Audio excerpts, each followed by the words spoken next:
What up, it's your boy Teeter, and reaction today is Wrestling Wednesday. So about to get this video from WrestleMania, and this is 10 still WWE Superstar who does need to change. These are new gimmick or new change. Now, one thing I'm really like, so on that little term, not top 10 that could mean for some folks.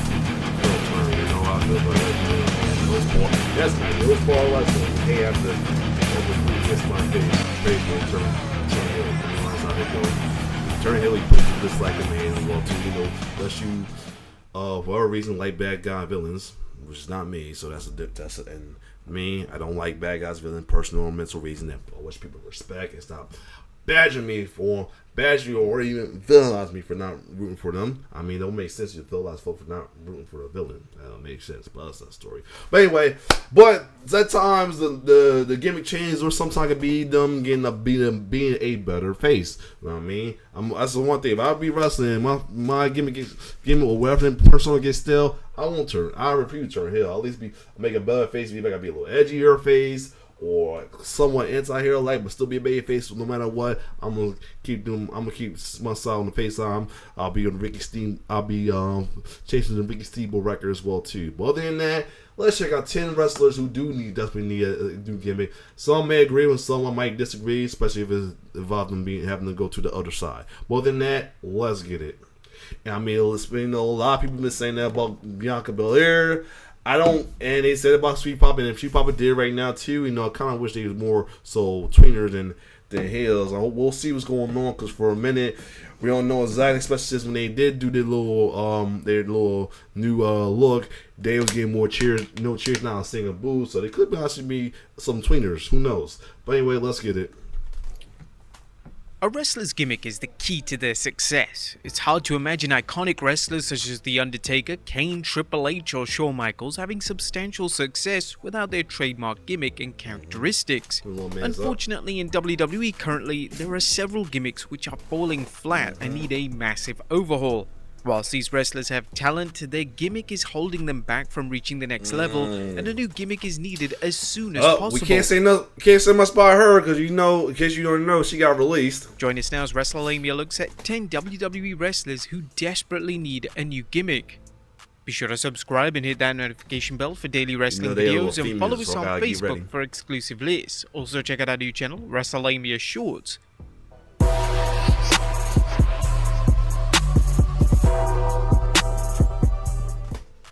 Number 10, Nikki Cross. In the summer of 2021. Yeah, we don't know what they're doing with Nikki Cross. They looked like we brought back the let me see when this came out first. Yeah, 4 days.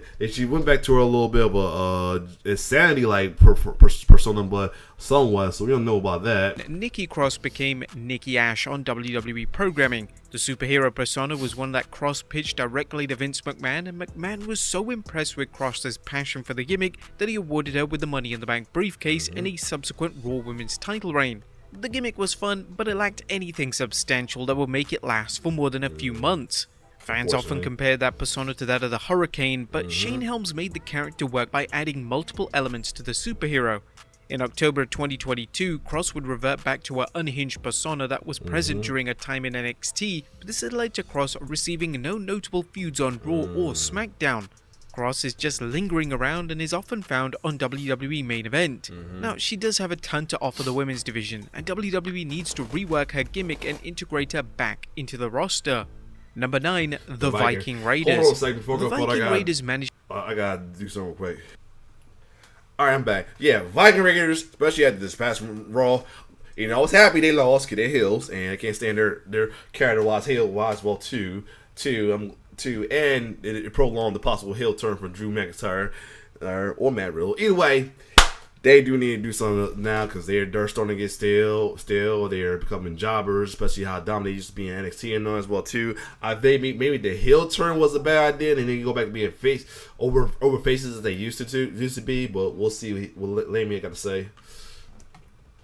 To get themselves over in NXT, and this was mainly due to their high impact offense in matches.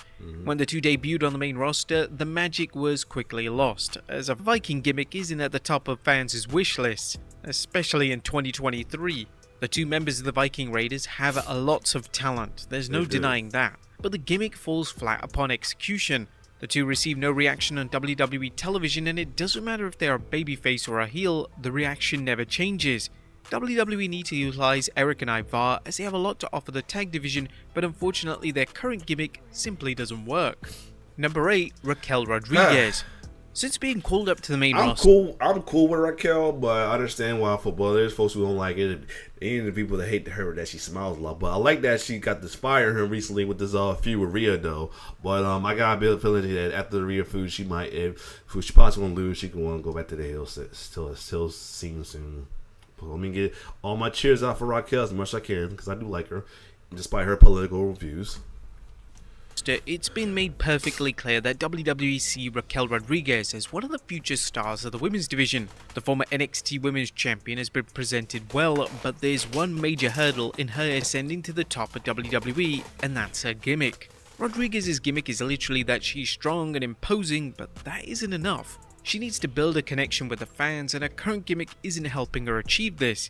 Wrestlers need character and substance, and whilst Rodriguez in all likelihood will have a decent career if she keeps up her current gimmick, a complete overhaul is needed if she's going to be a main event worthy presence in the women's division for years to come.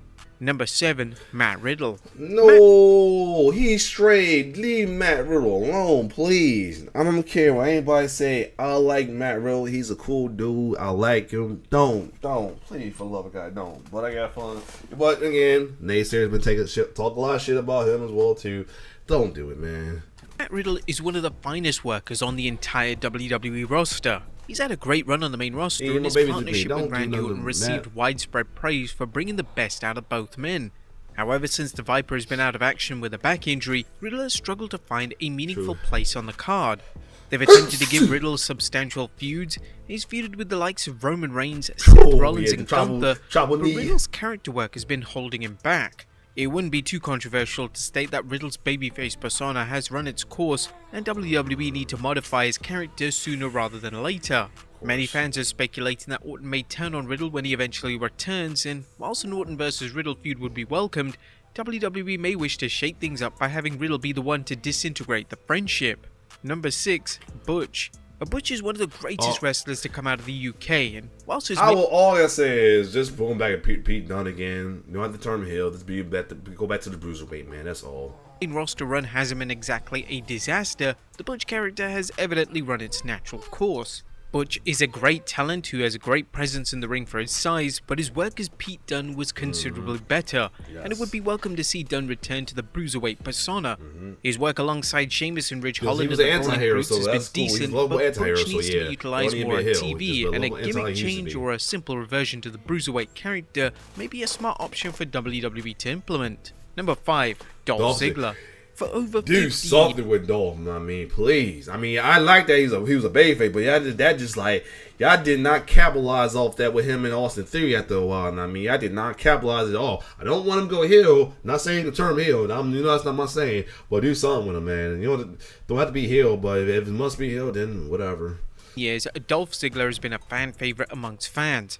However, Ziggler is at a point of his career where he isn't going to be pushed into the main event scene unless he's doing something drastic. His gimmick seems to still be a mix of his classic show-off persona as well as his infamous "it should have been me" character. Other fans are at a point of disconnection with the character. They love Ziggler and love his in-ring work, but they have nothing to root for when it comes to a character that is tiresome and stale. Throughout his career, Ziggler has shown time and time again that he has the ability to deliver exceptional character work. His work with Rey Mysterio, The Miz, and even John Cena all highlighted that Ziggler is a big deal and can truly bring it when the time comes.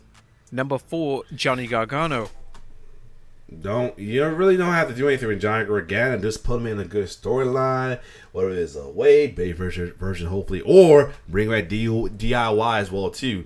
And I wouldn't mind they get the tag team title. You don't have to turn them heel or anything because they're too lovable right now. Even though no Psycho Killer Ciampa is cool, but he's cool as an anti-hero as well too. Make him be the head title and be Gargano the lovable face as well too. That'd be awesome as well too. Or like I said, have a face version of Wake. It's been better. It's best if Theory become a baby face in a way. But anyway, like I said that, but don't really have to change him that much. Just put him in a better storyline or something. That's all.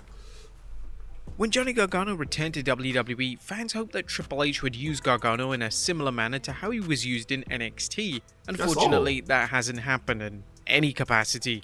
Whilst he's had some standout moments, he's just been lingering around the red brand with nothing substantial or compelling to do. It wouldn't be a controversial argument to state that Gargano is one of the finest workers in all of WWE, but is this enough in 2023 to warrant a push?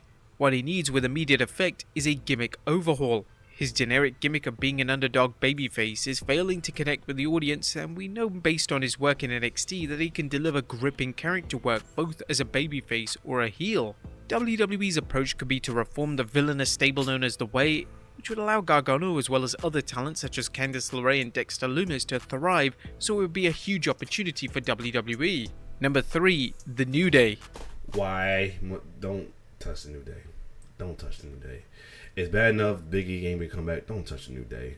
I mean, if he must do something, just give him better views or something like that as well too. But don't touch the New Day, man. There's no doubt about it. The New Day are one of the most successful stables in WWE history. The group have been together for almost a decade, but over the past few years, the stable just feels stagnant. Whilst each member of the group is immensely talented, something is missing from the group currently, and it could be time for WWE to look to change their gimmick as a stable.